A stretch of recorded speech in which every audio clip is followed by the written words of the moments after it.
Welcome, everybody, to the Tapped Out Wrestling Podcast. I'm Nick McDaniel. He's Myron Fancher. How the heck are you, buddy? Well, it sounds like we're going to have another episode of allergy-induced wrestling podcast coughing today. God almighty. I don't know where that one came from. You guys, luckily for you guys, we record and we don't go live.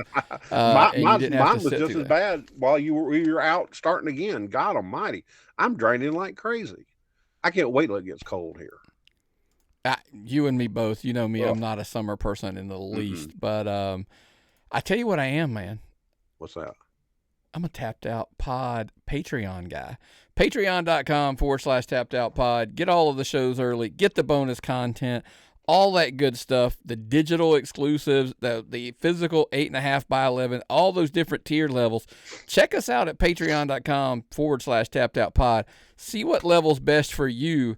We get it. A lot of people are Patreon members, but a lot of people are YouTube video guys. We appreciate everybody and anybody. So if you are a YouTube person, subscribe, turn your notifications on, all that good stuff, because you never know when a new episode drops. 3 shows a week now. I want a double whammy here. You got to have your notifications on because you got to see, like, when episodes like the Tapped In show with Carly Bravo drops. That would have dropped yesterday if you're listening to us. Folks. 2, by the way, I want to piggyback on that to the Patreon thing. If you'd have been a $10 member, you'd have got the digital version. If you'd been a $25 member, you'd have got the physical 8.5/11 of Carly Bravo last month as the Patreon exclusive Tapped Out Collectibles cover. Oh, and by the way, you want to talk about a value? Jeff Jarrett, the Last Outlaw, was in that bundle as well. They're all gone. I mail them out. I don't have extras, folks. That's not how it works. By the way, Jeff Jarrett was charging $20 for his for an 8x10 picture that was autographed. Carly's, he's worth $100 easily. Yeah. So what a value at $25. You get all of the stuff all months for the Patreon. Plus you'd have got those 2. Can't wait till next month. That's this ain't no 8.5 by 10. It's an 8.5 by 11. Nick gives you the extra inch every time. He's already ready to go the extra inch. Man, I listened to some clips from the one he did with Carly Bravo. He let me listen to a little bit of it. It's good stuff, folks. That's good stuff. It's going to be revolutionary once you hear it. Do you know what the difference between ordinary and extraordinary is? What's that? That little bit extra, like that picture, that extra 8.5 by 11. Yep. That's why you always set yourself apart, folks. That's a callback from Waiting. If you're not a fan, folks, check it out. I just happened to catch it yesterday. So the stuff we watch on TV just randomly, right? I watched that Brian Wilson movie, dude. That was crazy. What was really it on? Cool. We bought it on like $3. Oh, okay. Yeah. I may buy the new Superman. We'll get into that later. I loved it. I saw it at the theater, and I want Rachel to see it. And I found out it's going to be like October or something crazy, or I can't remember when it's coming. Not that I have HBO Max, but that's a different story. I'll get into that some other time. But I tell you what, we will get into.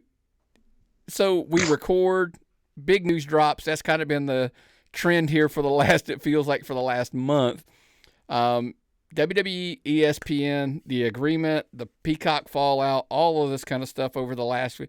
Hey, Nick, this is old news. Why are you going to talk about it? Because let me explain to you guys a little bit about how WWE seems to be working these days. Today's news. It's today's news. It constantly changes. Everybody freaked out about the price tag.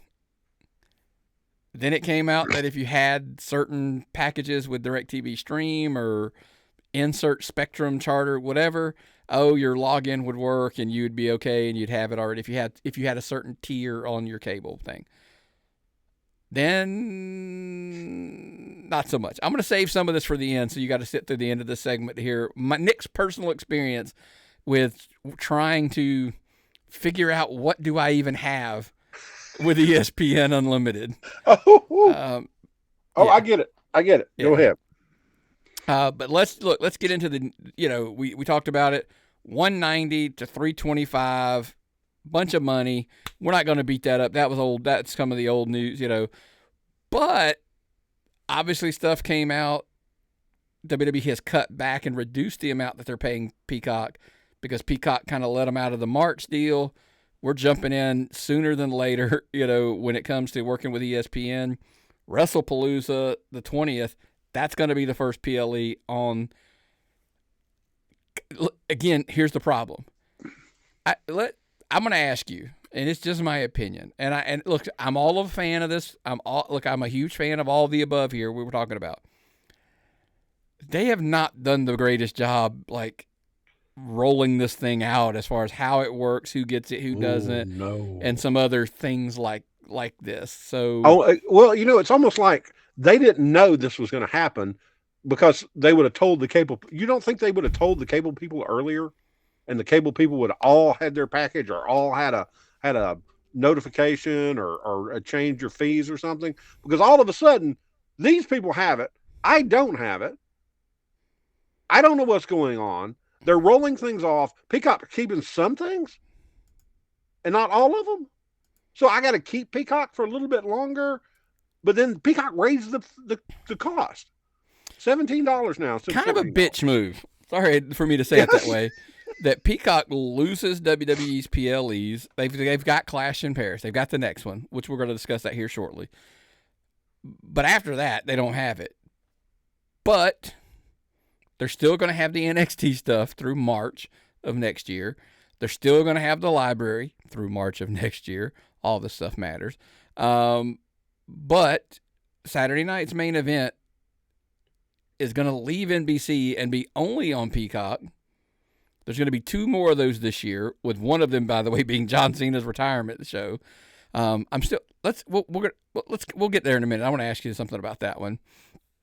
But apparently NBC wasn't completely thrilled with the ratings they were getting with Saturday night main events across the board. And it makes sense. Do we want to get into that a little bit? Because we discussed it a little bit off air. Yeah. But the thing is, though, we can talk about this and we talk about that. But it just seems to me like this is a ploy to keep the few WWE fans you have left from not dropping Peacock. Because I love the NXT PLEs. They're some of the best ones you can get. Saturday night's main events have been cool, and you got Cena. So let's just hold you on. Let's just drag you in the library in case we need to do research for the show. Let's just drag you till as long as we can get this contract out. In all fairness, I don't like it, but I understand. I get what you're doing. I mean, and like I said, you could have been, hey, I'm scrapping this thing. I'm going to come back in. I'm going to sign up in December. I'm going to watch John Cena's retirement thing, and then I'm going to be back out on Peacock again. Here's my dilemma. You ready for this one? I did the annual thing on the Black Friday. Oh. And I paid $29.99. What a deal. So when I roll in to December, going into November for Black Friday, do I have to pay $13.99 or $10? What did they raise it to? $17 a month. So what did you get? Wait, you got what? It for 20. Oh, you have the ad version or the ad-free version? No, the ad-free version is $17 a month. Okay, yeah, because I was paying like $7.99 for the ad-free version. Maybe so I think like it's 10. To fast forward. I got you. Don't like to fast forward. Okay, $10.99, whatever. Let's say it's 10. My argument is, do I pay? You know what I mean? The $10.99 for December, and then bail out after that, or no? I got to hold on to it. No, I got to redo it up. I'm just going to pay the $29. Hopefully, they'll have another $29.99 deal for an annual, and I'll just sign up for that and be good to go. But I'm anyway. gonna be right. I'm tell you what. While we're going to WrestleCade in the car, I'm gonna have my phone out and my credit card out, talking to you and figuring out the best deals because this has got damn ridiculous. But I'm hoping. Then I hear. Okay, I've got Disney Prime. Disney Plus is expensive. Yeah. On top of it, I got Hulu, but I can just add the WB in for $30 total. So if YouTube TV doesn't get it, I'm not in a bad situation. No, because now that $29.99 deal, that is the ad versions of all of those platforms, just so you're aware. They're doing. Hold on. The good news is, I think the ad-free version's $35.99. It's literally it's like $6 more. Okay, that's cool. Go now, and that's only for your first year. And then they're going to go up to whatever the regular, whatever it is, $44 or whatever. I mean, Myron fan addresses I have. Listen, now, from my understanding, by the way, for anybody listening, that introductory offer is going through January. They're going to run that all the way through the fall into January, from my understanding. That where you get the 3 bundled together, for that $29.99. Nick's going to get it for $29.99 because I'll do the ads. I don't care. I'm not paying for the. Maybe don't fast forward. Yeah. So, so you got all of that. You got to have the Cena thing. Yeah. Do you think we keep hearing this? Who's Cena opponent going to be? We've heard Logan Paul. We've heard we pitched Edge last week. Whatever. Like, we thrown out a ton of names or whatever. Do you think? And then we're going to move on. Do you think it literally just becomes This Is Your Life? We may have talked about this last week. I hope so. I hope it becomes This Is Your Life. Even Mick Foley outdoing it for him like he did for The Rock. But are they going to mess with your Saturday Night Main Event that you're going to? Or is that a Raw or SmackDown? That's a SmackDown. You're going to a SmackDown. Yeah. Okay, they better not mess with that. That's all I know. Yeah, no, we're good. Opponent, though, Brock Lesnar seems to have done The Rock. Come out at the end of a pay-per-view, and we haven't heard anything from him since. Is it going to disappear? I think they were intentionally holding him for the ESPN WrestlePalooza show, and he's either going. My opinion, he's either going to be at Clash in Paris and jump Cena, or the Raw / SmackDown. We're crossing our fingers. It's the SmackDown. After the PLE, he attacks him at that because we'll be at that one. That's the SmackDown we'll be at. So, just saying, we get a Brock Lesnar and a John Cena sighting. That'd be awesome. But it is what it is. WrestlePalooza, first one on ESPN. They're talking about simulcasting it literally on ESPN, not just on the app. Crossing our fingers that's the case, so it gives me more time to figure this out. What do you mean figure this out? Well, here's the backstory. We're going to get into some of the logging issues. So we log in with a stream for the DirecTV streaming login. Supposed to have it, I think. It lets me have all of the ESPN linear channels in the app. The ESPN 2, 3, News. I can watch all of those inside the app. Anything with the ESPN Plus or Unlimited says I don't have access to. Completely freak out. Then there's an email, however, that comes through and says, in the coming weeks, you will get access to this. And there will be a link emailed to you in the coming weeks on how to log in. So that's a DirecTV stream issue, I guess. Maybe you don't have it from day one. They're figured it out. I don't know. All I'm saying is, again, by September 20th, I'm hoping they figure out. Hell, I hope if WrestlePalooza airs on ESPN, I'm still not going to sign up for it because I'm going to drag my 1-year introductory price as far as I can possibly get it to get that price as far as I can. So, dude, and football season's here. Yes, it is. And it's going to be on a Saturday in the middle of football season? Boy, that's going to take some squeezing. Well, look, we talked about this last week. We did some looking. Remember, we dug through the schedule, and it's South Carolina, Missouri, maybe. I mean, that's kind of what they're probably going to have to be flexing around or whatever. Here's the kicker, though.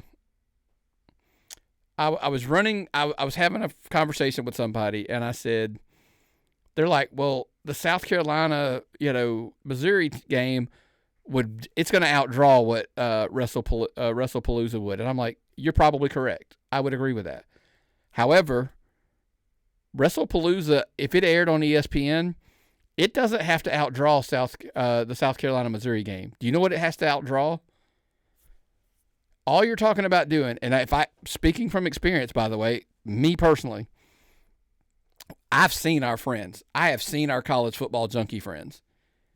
It doesn't matter what channel you put that game on ESPN, they will find it. Oh, yeah. Oh, and they have stuff planned way out. Like they have a schedule that blows our wrestling schedule away. Because Nick has a calendar of all the independent shows in Georgia that we might go to, plus all the WE shows, where everything is. No, but then people do the college football. They've got their schedule made for the rest of the year, what times, what channel, whose house they're going to. It's crazy. Right. So what I'm saying is, if the South Carolina-Missouri game was supposed to air on ESPN and you moved it to 2, it's fine. They're going to find it on 2. Because most, I say this with no, I'm like, with everybody, with all due respect, no respect. What kind of animal sorts, and that's, I mean, I'm being facetious here, but what kind of animal or lunatic sorts their TV channels by number and not alphabetically? I do know somebody, and I love her to death, but she does it by number. She could tell you, by the way, the food channel's channel 242 or whatever it is. I don't know what it is. I'm making some number up. And I'm like, okay, I sort them by, so when I go to ESPN, it says ESPN, ESPN2, ESPN News, ESPNU. They're in alphabetical order. So most humans do that. So if you go to the ESPN and right below it in the guide, you see South Carolina, Missouri, they're just going to go, and they're going to go down.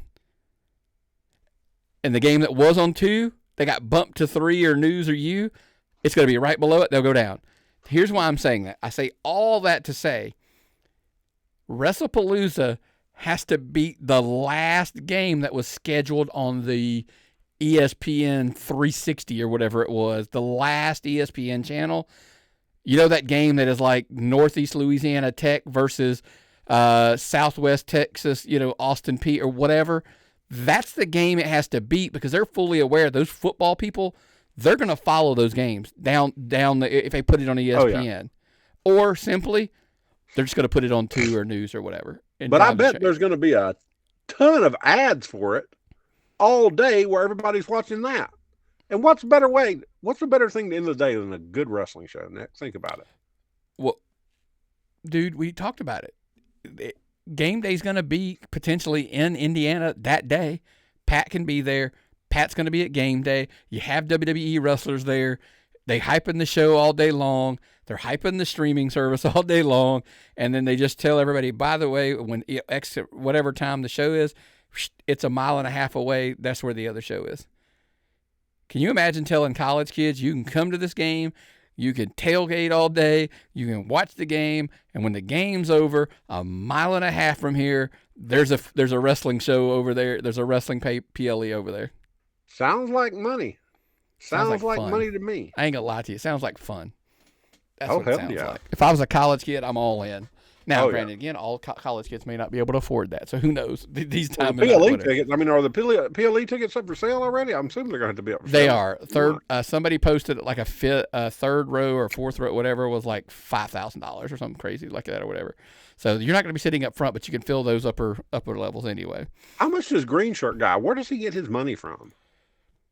So rumors are, by the way, we're about to get into the next PLE conversation, but there's a rumor that WrestleMania tickets for the seats for the whole weekend, $70,000 for front row WrestleMania. There. That's where you get them for like SmackDown. You get the all of the show, like that package, the VIP or whatever package is $70,000. He doesn't. I would be wearing advertisements on my shoulders and stuff trying to pay for that if I was him. Man, listen. That's when they have a problem. When they price Green Shirt guy out, that's when they have a problem. That's probably the greatest indicator I've ever heard. Because, they let him walk down the ramp at Mania. I think there's more to it than that. But there's lots of rumors and stuff about who he is and all that kind of stuff. Whatever. None of that matters at this point. But Moon bases Antarctica, and we're going to sound like keeping it 100. Yeah. WWE Clash in Paris. That's the next PLE. It's the final one on Peacock. Final main roster PLE. Think about that. It just seems like yesterday. Look, we were doing this show when Peacock got the deal. That's crazy to think about. Now we're at an era where this thing is coming to an end. After this one, that's it for main roster as far as PLEs. We'll go through some of the matches. Let's work our way backwards. Roman Reigns and Bronson Reed, that thing is kind of built. I thought last night's stuff, yes, we're recording on Tuesday, folks. That was really good. That was really good. Didn't know he was Samoan. That was good. Also, I like being able to watch the show in the middle of the day pretty much and go to bed early because I had a busy day today. Yeah. I'm going to bed early after Raw. Next week says 2:00. Oh, man. I hate to sound like I'm getting older every day. And I'm working now again. So it's like, can I go ahead and go to bed? Wrestling's still on. I got to be ready to do the show. I made a joke as I was laying there falling asleep at like 10:15. I said, and somebody was messaging me through Messenger. It was wrestling people, whatever. And by the way, feel free to. I'm just not going to answer because I'm going to be asleep by 10:30 probably. I'm old, and I'm 100% with you. No, I don't message you. I just wait. If you send me a message, I might respond, but I don't want to respond and wake your wife up or something. Oh, you don't ever have to. By the way, I turn my phone off. You're not going to wake up anybody. So I always tell everybody, you can message me all hours of the night. My phone is not making a noise because I'm like, I don't know. I just turn it off. My phones are set on emergency. If the kids call, it does ring. That's it. Nobody else. It's not coming through. So, well, damn. Yeah, you can message me all night long, and I'll at 6 o'clock in the morning I'll respond when I'm up. But anyway, Roman Reigns, Bronson Reed. I get it, man. There's a lot of people look. We've had people we know say they're just not real big on this PLE. I get it. There's one match that I'm not a huge fan of, and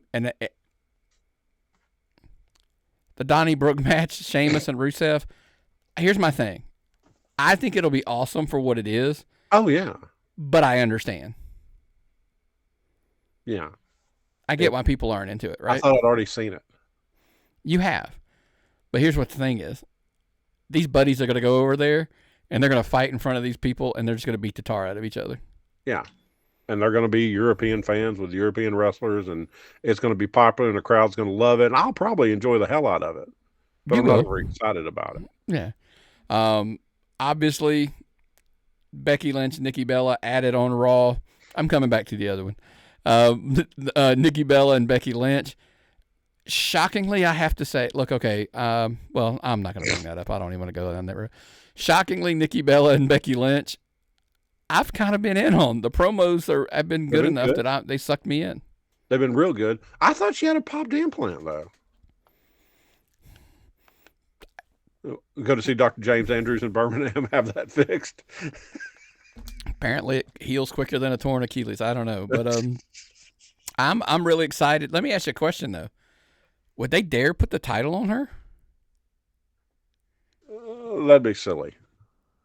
Would it though? Unless she's a transitional champion. How many dates did they sign her for? I think she's back. She's back. From my understanding, she's back for a little while. This isn't a thing. Okay, I'm sorry. I've been reading way too much about Nikki Bella lately on social media, and I'm just kind of like, yeah, just brace yourself and pace yourself, kid. Don't get in trouble. So she might need some cash, so she might be, Oh, that's right. She had that big divorce with the Dancing with the Stars guy. She did. She's paying him child support. And so I think she's probably back working for a good reason. Logan Paul, John Cena. By the way, I'm all in on this match. Oh, yeah. But I find it ironic we started beginning of the year with, remember he's already kind of had a thing. Now we're going to get this. And then there's a heavy lean rumor that he might be the final opponent. Is that too much Logan Paul in 1 year, in his final year? Are they just giving away a whole lot of time to Logan Paul? I'm going to come out of the blue, and I'm probably going to piss a lot of people off. I'm forgiving all the time you can get for Logan Paul. Because Logan Paul has been part of this movement. I believe it's had a great impact on bringing fans and making the product to what it is now on fire. Bringing in fans that didn't watch wrestling. Logan Paul. If Logan Paul is getting this much press and everything about John Cena, and John Cena wants to wrestle him 3 times during this final tour, and you're going to put the 2 biggest draws you got in one place, go for it. Outside credibility. People know who those 2 guys are outside the wrestling bubble. If Logan Paul's sticking around for years, which he claims to be, it's a pretty good investment, right? It's a good investment in him. Anyway, that's just my take. I've never seen a bad Logan Paul match.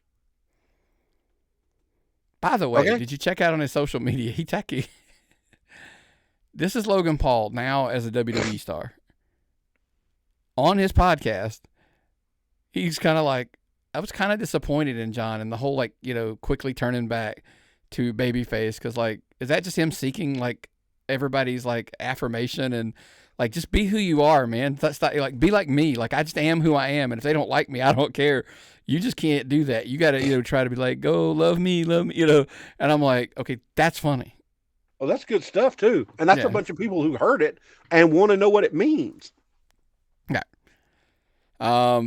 I picked John Cena, by the way. I just think if he is going to lose to Logan Paul, it's at the end of the year in his final match, not now.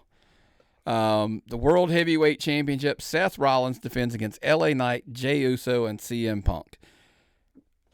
Any picks? I mean, look, this is it was a chaotic mess to get here, and I mean that in a good way, by the way. It was a chaotic mess to get here. Are you going to keep Paul and the boys backstage? If you are, anybody can win it. If Paul and the boys are out there, undoubtedly Seth Rollins. I think it sets up with 3 baby faces in there with him that Seth Rollins wins. Yeah. Because, like you said, because of that, I just think that's just kind of the way it's going to pan out. And Clash in Paris is not the place that you take the title off, in my opinion. Big title changes don't happen in Paris. Big title changes going to be saved for. So that's kind of why I was asking you about the Nikki Bella match. Like, you got to give them something, right? Well, that's a headline. That's definitely a headline. I don't know. Maybe that's why Bailey quits doing LSD, and maybe we'll find out with Nikki Bella and all that other stuff. Maybe. We'll see. Look, she's doing a great job, folks. I'm sorry if I'm not bashing Bailey. I just don't understand it. No idea what it means. It's a crazy character, and they're just kind of going out there. Hey, before we get into the big show, the top 10 under 30 categories, or list show that we're going to do this week, we want to cover one more topic. AEW had Forbidden Door, massively successful show. Oh yeah, huge by all metrics. 18,992 is what they're putting out there. I don't mean that disrespectfully. I'm just saying that's the number being put out there. AEW, New Japan, Stardom, CML, basically a whole bunch of people, all promotions there. I think the Forbidden Door, let's get the negative out of the way. I've said it months ago. The Forbidden Door probably needs to go away because there's no such thing as Forbidden Door anymore. It's not forbidden anymore, but it's a good name for a pay-per-view. Sure. Wasn't the best show they've ever done by any means. Wasn't bad either. Basically, just they did what AEW does. Yes. Right? They over-deliver on pay-per-views.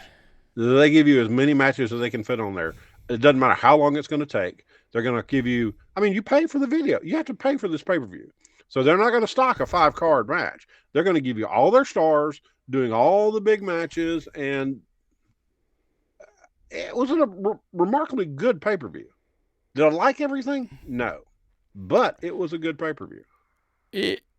For you, I thought, and this is where one of those, like, we agree to disagree. I thought the lights out cage match was really good. It's probably a little bit crazy on the violent side for you, that you probably like some stuff that was in there you probably weren't a fan of. But and I'm talking about Ospreay, Omega, Tanahashi, Ibushi, Allen versus Mox, Claudio, Yuta, and the Young Bucks. By the way, kudos. I'm going to show my age and show my humor.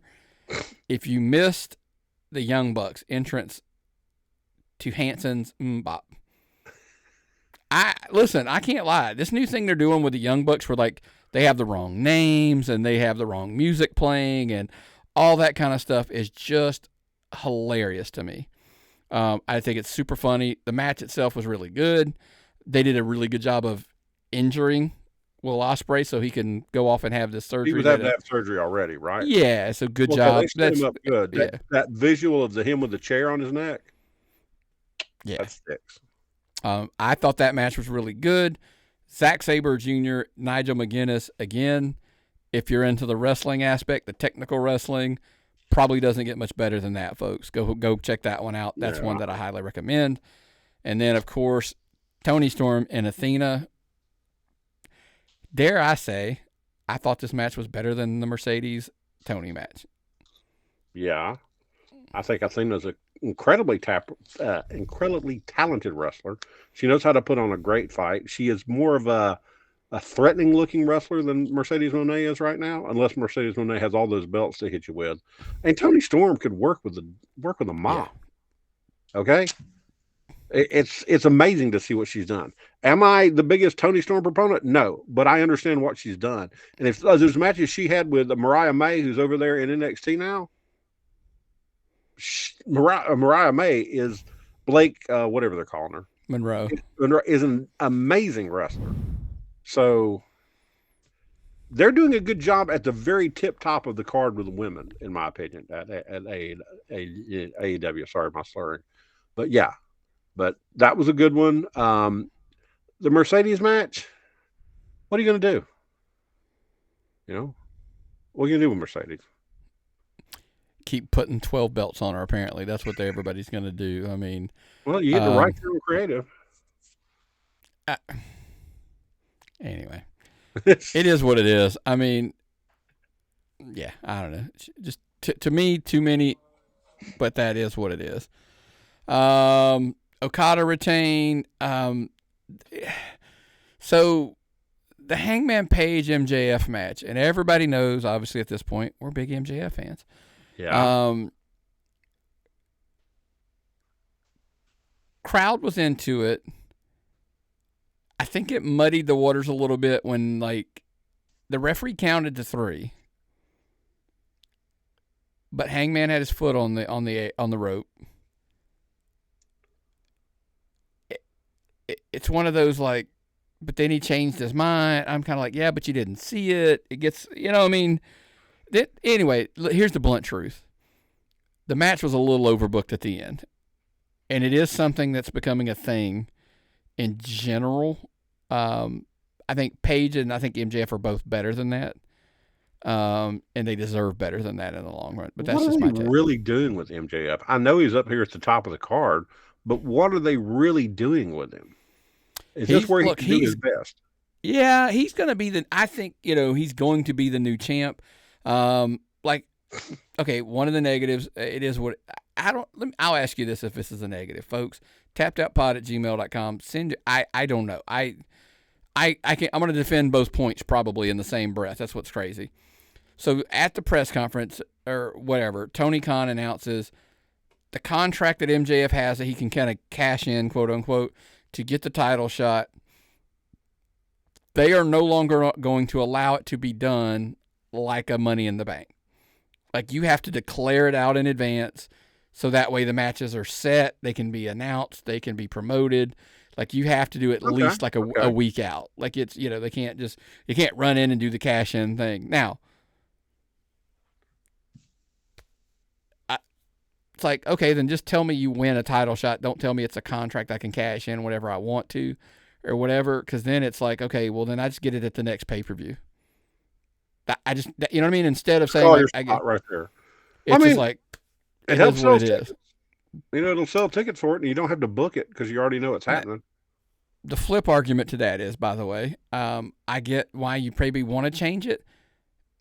You just want to be different than, because essentially everybody calls it like a Money in the Bank style contract, and maybe you're trying to differentiate yourself away and not have people call it a Money in the Bank type contract. So but maybe there's that. They just want to be different than, and that's why they want to change it. I get it.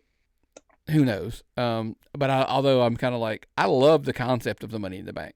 I know a lot of people don't, but I love the cash-in thing. Oh, the cash-ins are awesome. It borderline guarantees you to become the champion. Notice I said borderline. Well, it's like 85% accuracy rate for people who cash in. It's crazy. Speaking of people that cashed in, Bandito, Brody King just shocked the world, and they are the new AEW Tag Team Champions as they defeat the Hurt Syndicate, which nobody saw coming. If you did, okay, kudos. I just didn't see it coming, especially when they claimed they didn't want to beat anybody. MJF is not in the Syndicate. Is that what I'm understanding? Because I missed that part. I missed like a week show. Oh, yeah. He got booted out. Yeah, he's not in there anymore. So, but, the Hurt Syndicate apparently didn't want to lose to this person. We were told they didn't want to job to anybody but these people. But apparently they did here. So, now, I don't know the case you would have to argue, like, hey, telling Brody King, like, we're not losing to you. That I don't know how that goes. Yeah, I saw him up close. Yeah. He's not the guy to tell that to. Kyle Fletcher retains. And then of course the whole nostalgia, the aspect of the show. Edge Adam Copeland and Christian, they get the big win, and the nostalgia is what it is. Kudos to see them back together. And I have heard all roads are obviously heading down to it'll be them versus the FTR. That's kind of the program that we're going to get. And it makes total sense for a lot of reasons behind the camera, right? Are we going to get them, the Hardys, and the Dudleys, though? Because the time on the Dudleys is expiring. What do you think? Are we ever going to get them back for that? You don't think it's ever going to happen? No, I don't think contracts are going to line up and allow that to happen. I just don't see it happening. I wish it would. Wardlow returns. He's with the Callis family, who now at this point is somewhere between super scary as a faction or borderline NWO. They're just going to keep throwing members into it. It's like half the roster. It feels that way at times. That is true. So, again, sounds like we were probably being negative there. Top to bottom, absolutely some of the best wrestling you're going to find. It's not sports entertainment. It's pro wrestling. And if that's what you love, drop your 50 on a regular basis and get the pay-per-views because they always hit home and deliver. God, that's just a grim segue. Pro wrestling, sports entertainment, and then what happened over the weekend. Let's hit on it a little bit. I don't want to go too deep into this. The Raja Jackson incident. Obviously at this point, and I mean literally, I'm gonna burn through these notes like super quick. At this point, I think probably everybody kind of knows. If you don't, that's why you should be a Patreon member at the $1 level. There's a ton of notes in here that kind of goes through a lot of this. Raja Jackson, son of Quentin Rampage Jackson, jumps into the ring, attacks an indie wrestler, Psycho Stu, Stuart Smith. Basically just slammed him and just punched him to the point he was literally knocked out cold, choking on his blood, teeth. Literally put him in the hospital. It was a bad thing. It was a really bad ass. Yeah. We're not coming at this from the aspect of like, hey, we're like wrestling people in the sense of like, we're not wrestlers. We're not whatever. Talking about whether it was right, whether it was wrong, who's at fault, a lot of stuff like that. That's all kind of, that's all. That's for other people to determine. But the thing is, what if the LAPD determines it instead of wrestling people? It's scary enough that it's a serious issue that WWEID basically pulled their branding away from the whole company. That was a WWEID school, like training, promotion. It's like they're parted ways. They are done. That's a big deal. And it is a big deal because, look, LAPD had a call. It's fuzzy on was it attempted murder, was it aggravated assault, battery, whatever it was, but it was a felony murder battery report was what was actually ended up being filed. Yeah. Nobody's been arrested as of recording. I'm going to be very clear. A lot of people are kind of hollering and hooting. It's like, hey, this is the blame. The promoter's the blame. He was told to get a receipt. That was part of the show. Blah, blah, blah, blah, blah. Let's get through all of that and go on social media and argue that fact if that's what you're trying to accomplish. There's experts there. I've seen it's covered with experts who understand everything about this. And if you don't believe them, just ask them. Yeah. But what we can tell you is this might be a very impactful thing for professional wrestling in the future. Across the board. I think so because, we had someone, I was having a conversation with somebody kind of they're not quasi. I was having a quasi conversation about it with somebody who's in the legal field. And it came up, like, this is a slippery slope. Let's say, what's the argument to be made? Say, it happened in a ring, so they can't be charged. It was a stage thing that went wrong. Okay, well, at what levels does that like not work anymore? Like he didn't just stiff him with a punch.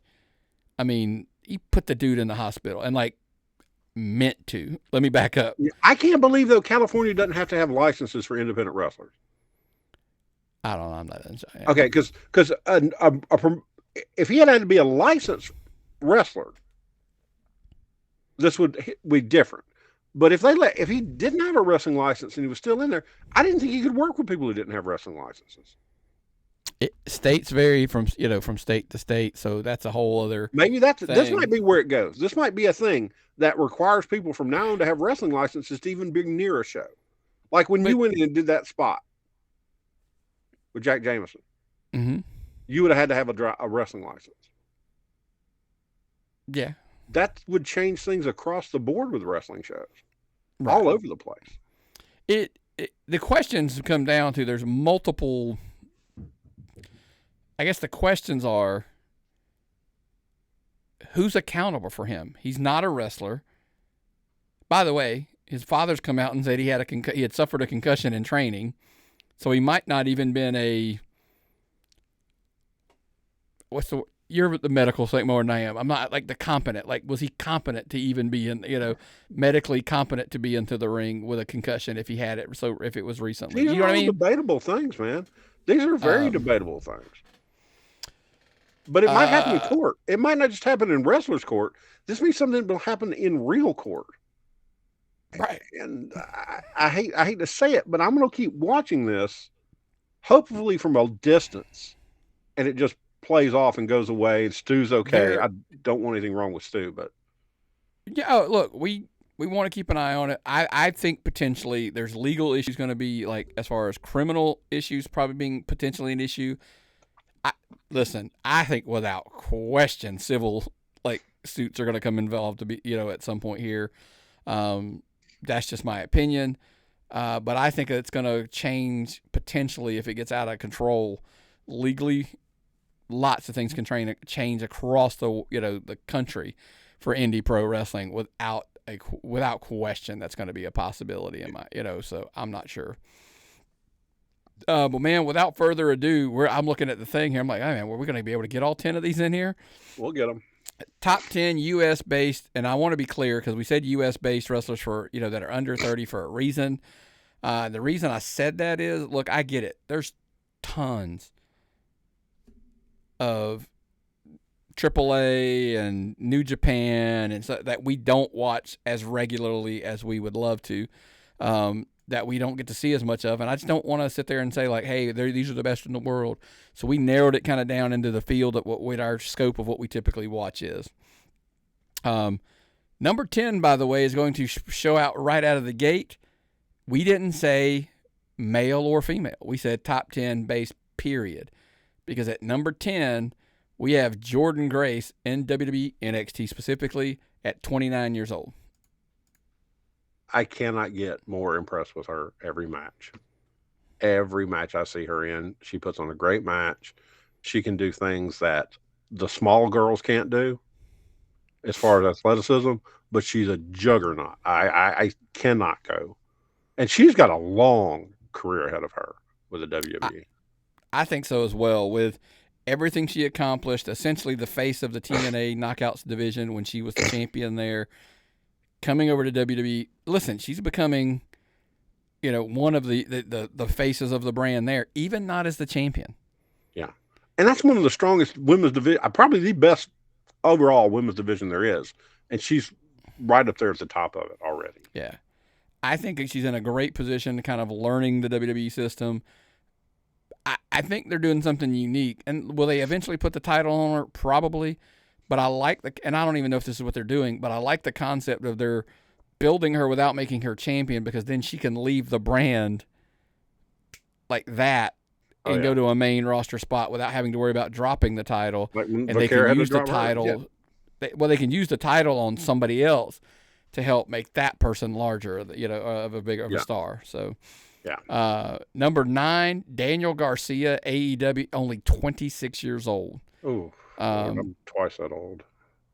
Right? That's the scary part. He is actually one of the best technicians in AEW at the point.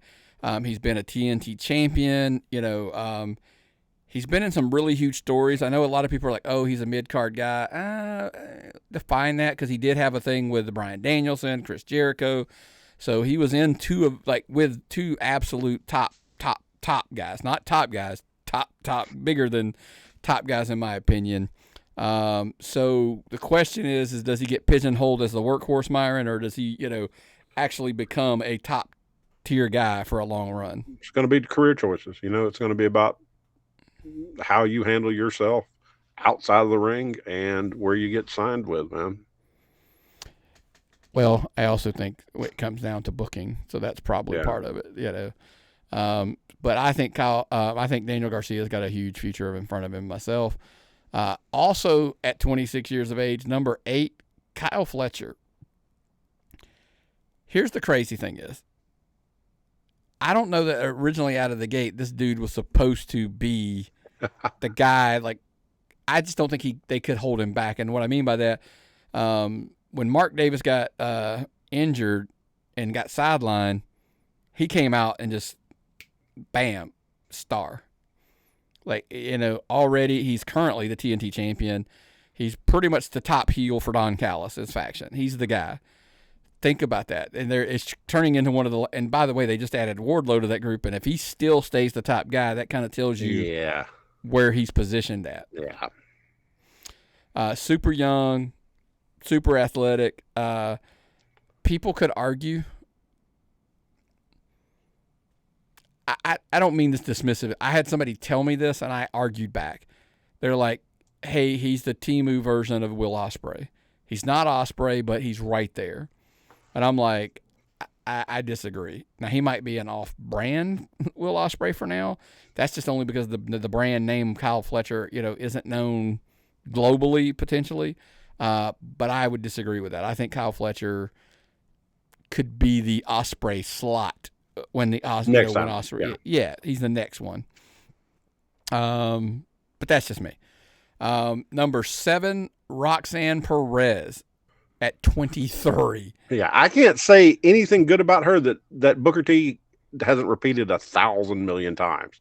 Okay, I was like, she's been NXT champion twice. Why have they kept her so long down there? And then I realized she was a child. She needed to stay down there. She was good enough to move up, but she was just too young. And now she's up there on the main roster and killing it. Everything she's doing is perfect with the whole Judgment Day storyline she's got going on. I mean, clearly we're heading to her and Liv at some point when Liv returns, right? That will be money. But think about this. She was a Ring of Honor champion, women's champion, at 19. Yeah. You brought it up, 2-time NXT women's champion. She's in the Judgment Day, a big story on Raw already at 23. She performs there's going to be another name we're going to have on the list in a minute. It's just hard to believe how they perform at this level. She's almost pop rock Charlotte. Friggin' Charlotte. Charlotte's like twice as tall as she is, and she almost caught her in the pop rocks. Yeah. I was impressed by that. Yeah. Number 6, Obafemi, 27 in WWE. NXT, cannot say enough good things about Obafemi. He made that match at Heatwave with Javon so good. Such a drastic change in difference in the guy's weight, build, and techniques. He pulled it off fine. He's a massive intimidator. This guy, to me, I thought he would have been the right choice at first for Paul Heyman's faction. Now that I found out that Bronson Reed is Samoan, I'm okay with it. But Obafemi was, man, that guy was, he could go right now, and he talks too. He talks. And look, everybody talks about how quick he picked it up. We've heard the comparisons to Brock Lesnar. I get the size differences are a little bit, the builds are different, but everybody talks about, but when my question to you is when he eventually gets to the main roster, because we know it's coming sooner, than later, he's got to be, or would you rather say, let him build slow and let him just organically build to where he is eventually? They'll keep him where they need him.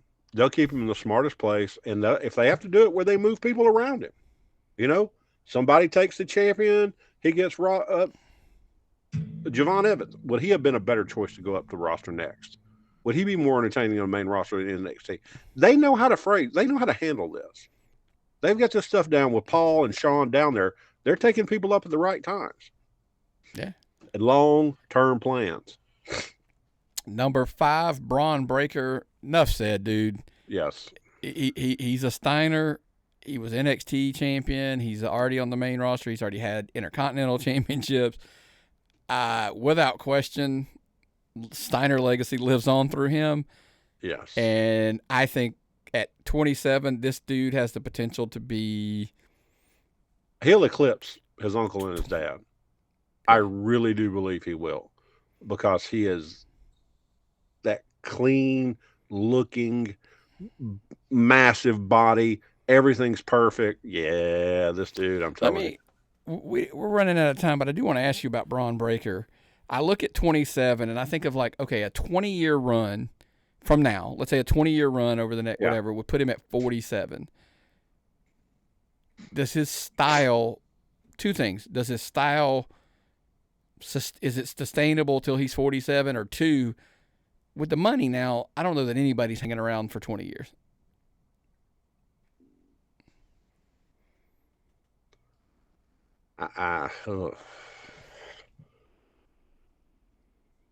It's not going to be Flair having last matches in multiple places.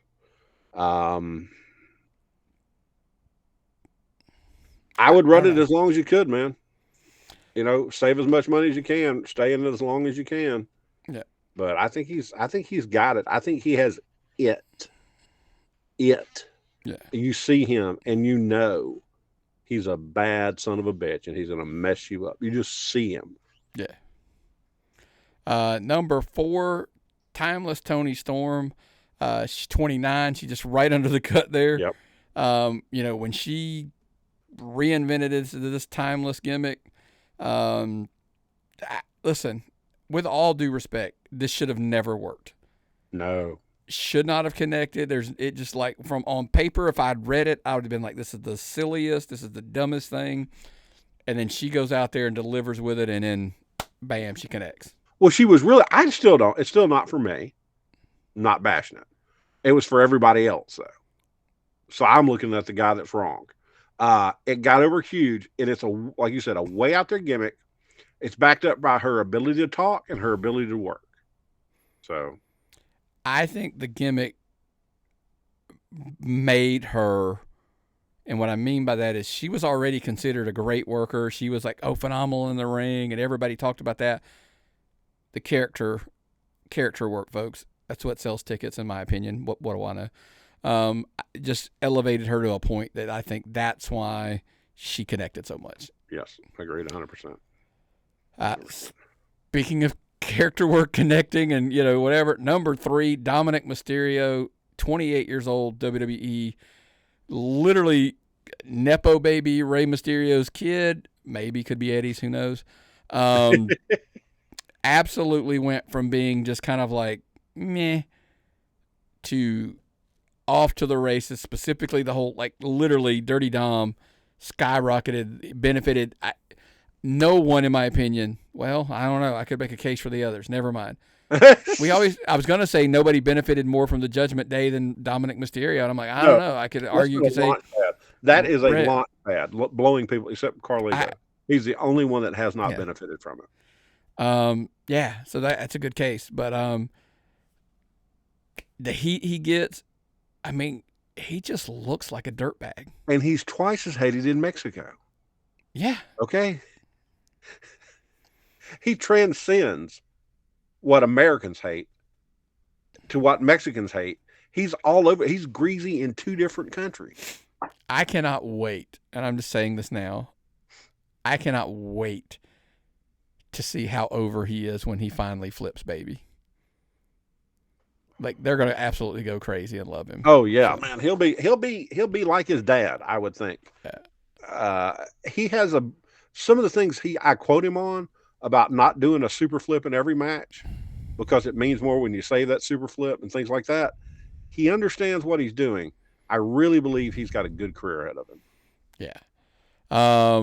Number 2, just under the cut at 29, MJF, AEW.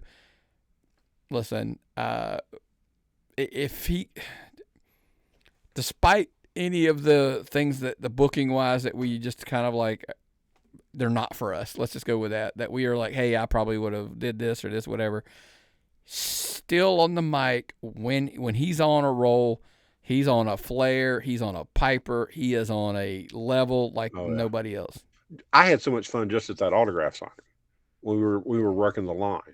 Okay, and how long had it been since he saw you and he knew exactly who you were? He was like a kid. He was brand new signed to AEW, and he met you in a professional setting. And then all that time later, he remembered who you were and still managed to flip us off and insult us in front of everybody. It was terrific.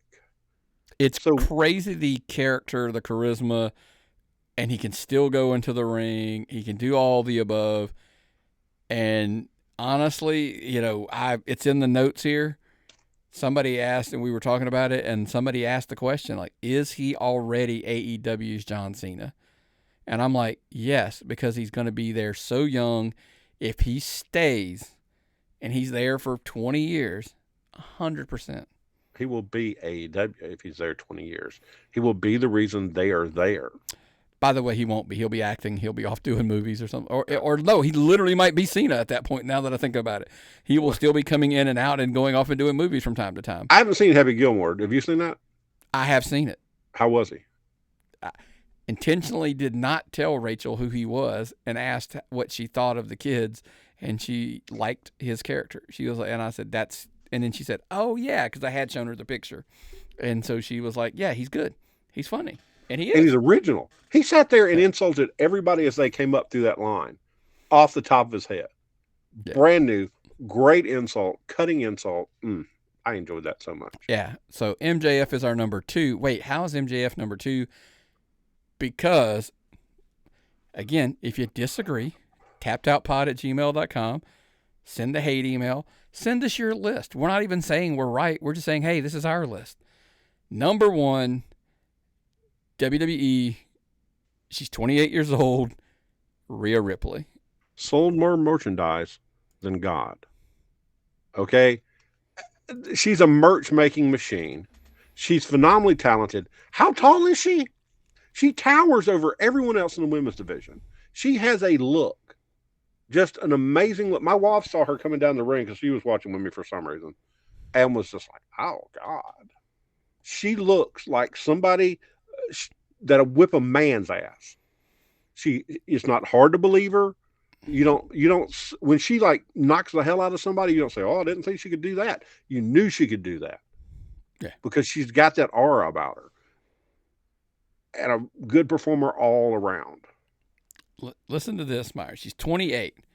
She literally was the centerpiece for the Judgment Day at one point because Mommy, when she was healed, it's Judgment Day, centerpiece. She's the Grand Slam champion by 28. She's one of the top. She is one of the top stars in WWE, male or female. And for the record, I agree with Triple H. I think she's the face of the WWE in a few years. Not woman, the face. Yeah.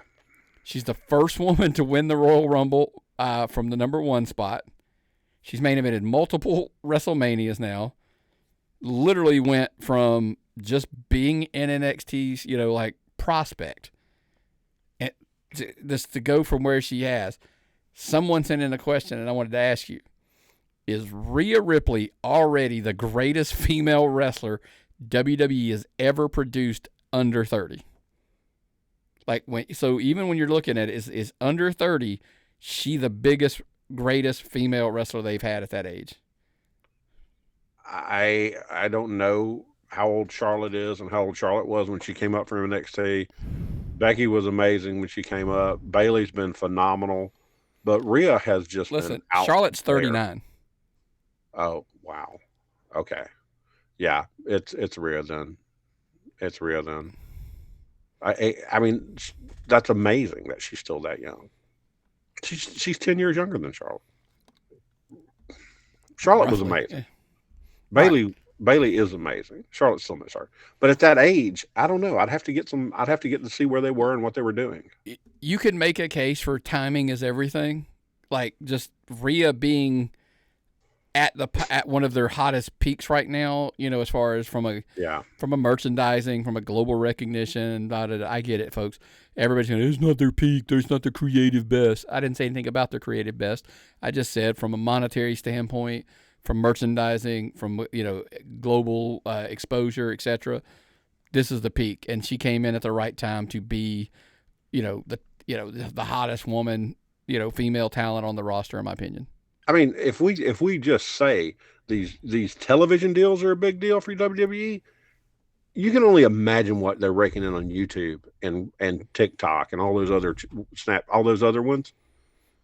There is no telling what they're making off that. Wrestling is hottest right now because it's never made more money for the company. There's no company that's ever made more money than WWE is making right now. Try to tell me that. Try to prove me wrong. Yeah, well, I can't tell you that. I can't prove you wrong, but I can tell you one thing, Myron.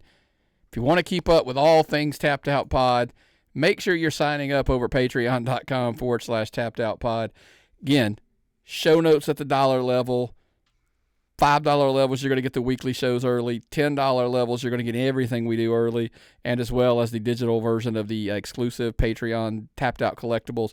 And, of course, at the $25 tier, you're going to get that 8.5 by 11 physical copy of the Tapped Out collectibles version, hand signed by said superstar. Again, if you don't think it's worth the value, Carly Bravo and Jeff Jarrett, that's who was last month. Not even going to tell you who's next month. You got to be signed up. It's because and I'm mentioning it now because you have to be a $25 paid member by the 1st of the month. And it's so literally. What day is the show coming out? On the 28th? It'll be on the 28th, so you'll have the 29th, 30th, and 31st to make sure you're signed up. Yeah, don't mess around, folks. These are some good ones. I've seen them. And I do have some already signed, and I'm still not going to stop. Every month I'm still going to get some others. And I'm just going to randomly, sporadically send out 2 some months. Not every month. Some months it'll be 1. And so let's surprise people for the month of September and see who we get as well. Well, man, that's everything I've got. Anything else you got before we get out of here this week? I had fun doing this one. It was a good one. What's the old saying, brother? If I've got nothing and you've got nothing, what time is it? It's time to tap out.